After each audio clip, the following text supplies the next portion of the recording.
Hello, everyone, and welcome to Weather World on this Thursday, March 3rd.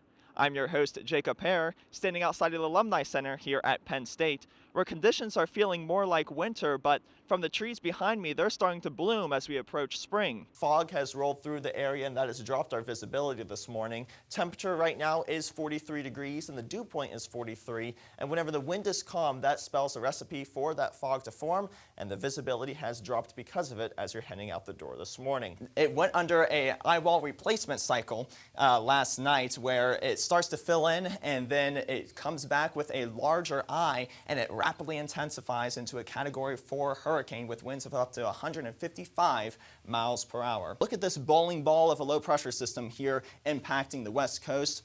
Yet another atmospheric river coming into California. Sometimes too much of anything is a bad thing, so even though they have busted the drought, they still have some flooding concerns, so they need to be on the watch for that. And you can see winds are coming out of the northwest and showers are speckled across the region, and these speckled showers are because of an upper level low pressure system that is creating instability throughout the atmosphere, and that is why we can see some convection and even some pea-sized hail. Started off here into western PA, at first a little bit broken in nature, but once it came into eastern Pennsylvania, that's where we saw the rain fill in. Scranton saw over an inch of rainfall that was reported, but as that rain changed over to snow and the cold air ushered in, Scranton saw about 2 to 3 inches of snow, so it was really a tale of 2 days across the area, especially with the precipitation. As this low pressure system for Friday moves into our area, we're going to have a warm front come into the state.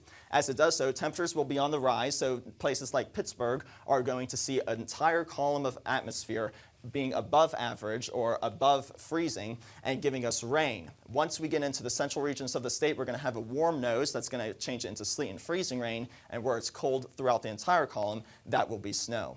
So for our Friday, it is going to be a smorgasbord of precip. We're going to have dominant rain in the west and also into the southeast. It will be completely rain, but into the central mountainous regions, that's where we can see some ice accretion, and be careful out there because we could see a lot of it as we head into the morning hours. Into the northeast, we're going to have some snow that will change over to some sleet later in the day. These high temperatures are going to be late in the afternoon. It'll be below freezing during the day, so be careful out there, folks. Next is WeatherWise.